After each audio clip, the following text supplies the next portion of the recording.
Come back. The digital divide poses a significant obstacle to achieving educational equity and societal progress. This gap involves more than just the presence of technology, but also the ability to connect. However, education expert Thobo Khathola has undertaken a transformative mission to close this divide and equip rural communities. He joins us now in studio to have a discussion on this. Thobo, thank you so much for joining us here this evening. Thank you, Ms. Katlego. I appreciate it. It's an absolute pleasure. You're an education expert, and we know how our rural communities are often shortchanged when it comes to proper educational structures within their regions. How do you believe we could address that divide, especially in the rural areas? Thank you so much for having me. So, this is exactly where the disparity starts, from students who, the haves and the have-nots, It starts from that basic education where some students have the resources, have the internet, have the gadgets, and some students in the rural communities don't have. So that is where we start seeing the disparity starting, and over time they are not even able to get into university or into higher institutions of learning. So that is basically a problem that we try to solve by not just, servicing students which are in the urban areas, the haves, but we also try to engage with the community, engage with companies and government to also help students that don't have. So speaking about the work that you're doing as line tutoring, you started off almost 10 years ago in Botswana. You're now fully functional in South Africa, and yours truly is just to provide sort of like the Uber of tutoring. I go on your app, I select the subject, my region, and then I have someone who's able to assist. How important has that become, especially in the urban areas, but more especially in the rural areas where access is quite often a problem? Yeah, so what we do is we have an Uber for tutors, or an app which is like Uber for tutors on the Google Play Store. So you tell it, it will pick your location, you'll tell it the subjects that you want and the curriculum. So some students are doing IEB, some students are doing CAPS, some are doing IGCSE and A-levels. So you'd obviously type in the curriculum that your child is doing, then it will suggest you tutors in your location, then you can pay, and we have a tutor delivered to you. But the students now in the communities where even internet access itself is a challenge, they really are disadvantaged and can't really access our services. But like you say, to your point, we've been in business for 10 years, and we've really had some community outreach programs where companies like your FNB Foundation, like the government of Botswana, the government of South Africa also, would deploy us to a certain school where they would say, we have these grade 12s they're about to write end of the year. Come with your tutoring program and let's see how we can really increase the marks. And it has really worked. We've improved pass grades by 10 to 15% in 3 months, for most of the students or most of the schools we worked with. And these are a lot of students, by the way. Would be the last project I remember we worked with 150 students. And then the last one, 132 students. So at a time, it's so exciting to, get into that environment. And even the kids themselves, they really have new faces coming through to the school. They're not just accustomed to their usual teachers, but, once they see that tutor who's young, like you see myself and the other team, we have a team of 300 young people that are doing this. The students also just get refreshed and, really look forward to our tutorials. Quite often in the rural areas, good quality teachers are lost to an exodus of teachers wanting to find work in urban areas. How would you say governments could sort of find programs and initiatives to retain those teachers within those spaces? Yeah, so the thing is, most of the students that finish at university end up still going back to their rural communities because they can't get jobs in urban South Africa. So they end up going back to their settlements or whatever the case may be.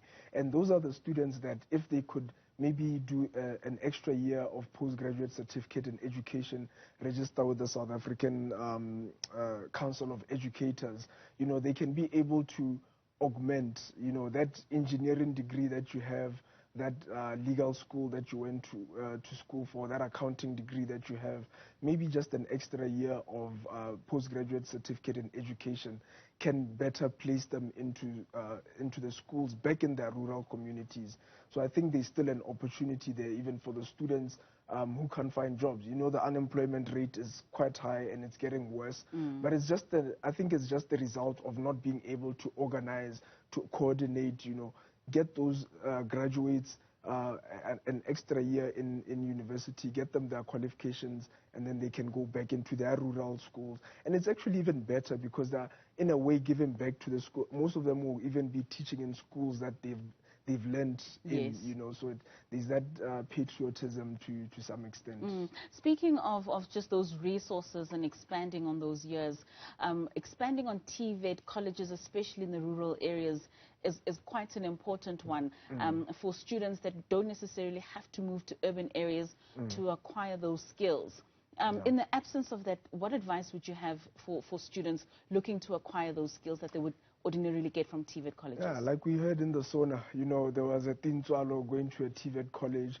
But the advice that I would give to the government and to the TVET colleges themselves is to say, what skills are we imparting on your Tintswalo? I think Tintswalo is just a figurative speech to say the average South African youth who's unemployed, you know, going to that TVET college, what skill are they going to learn? And we need to also empower them with business skills, you know, so that if you've learned that soft skill or the hard skill that you've learned, how can you be able to put it into the real world? How can you make it work for you to put food on the table? I'll give an example.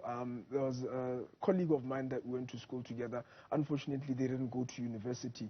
But he just had this way of mixing chemicals and learning how to get this sanitary chemical. So he was able to buy 2 or 3 mobile toilets, and he was able to, you know, use the chemical to obviously for sanitization and everything. And right now he's sitting with a fleet of executive toilets that, you know, if there are high events, you know, if there are weddings, funerals, you know, if there are, you know, big events, he'd be able to bring those toilets. And he's making quite a lot, you know, for somebody who hasn't even stepped into university, you know. So some of the things we shouldn't really, you know, look with an undermining eye, but it's something that students can use to, you know, empower themselves and be able to make food for themselves and their families. Of course.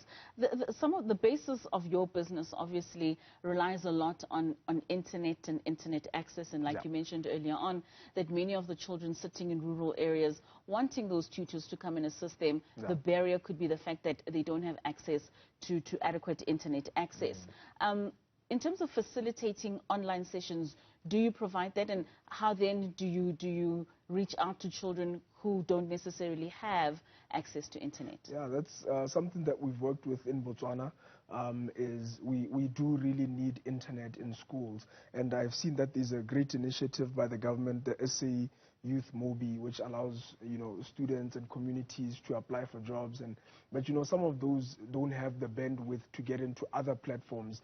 You know, it's really important for students to be able to engage in the village, you know, the internet village, Internet of Things. And in Botswana, an example of what we have is what is called smart bots. So they've installed internet connection in all the schools, and they actually have young people like myself to monitor the use, because sometimes you'll install internet in the school and the students use it for other things. You know, it's like having a gun. You can use a gun for the right things and for the wrong reasons. So that is why you'd have a Thobo, that's why you'd have a Lion Tutor and come to the school and say, guys, there's internet connection, but let's use it for the right reasons. Let's use it to research, to get past papers, to get syllabus updates, as we see that the syllabus keeps updating. And sometimes it even helps us to be able to reach to the students in other remote areas, like we've had last year. There's a community in the Kalahari Desert that we actually tutored online. So we'd have a Skype connection with the kids. They'll come in and the HOD would log them into the Skype, and then they would sit there and ask questions with somebody sitting in Gaborone, for instance. So those are some of the things that the internet can be able to help, but it has to be closely monitored. And with the work that you're doing, how many females do you have in driving that economic participation that they would have in tutoring and also just expanding on some of the services that you have? Yeah, so from the 330 young people that we employ both here in South Africa and Botswana, 70% are women and 95% are young people under the age of 35. So, you know, we really advocate for women empowerment. Again, because it's a demand and supply. With our service, people, it's a phenomena that we can't explain, you know, but, you know, educators are usually female, I think because of just maternal instinct sometimes, the way that they are patient with the kids, patient with the students. So apart from us putting women up front, you know, it's a service that needs women. It's a service that needs young people, especially black young females. Thobo, thank you so much for joining us. Truly an inspirational piece that you have here, one that certainly helps children and also people that are doing up to their masters that could get onto the app and get some assistance. We wish you all the best, and we really do wish that there's more access for children in those rural areas who need such services. Yeah, thank you so much, Ms. Katlego. And if they want to hear all about us on social media, it's at Lion Tutoring, all social media platforms. All right. Thank you so much for that. That was education expert and Lion Tutoring Managing Director Thobo Khathola speaking to us there about some of their initiatives that they've launched within the rural areas in the education space. Well, let's take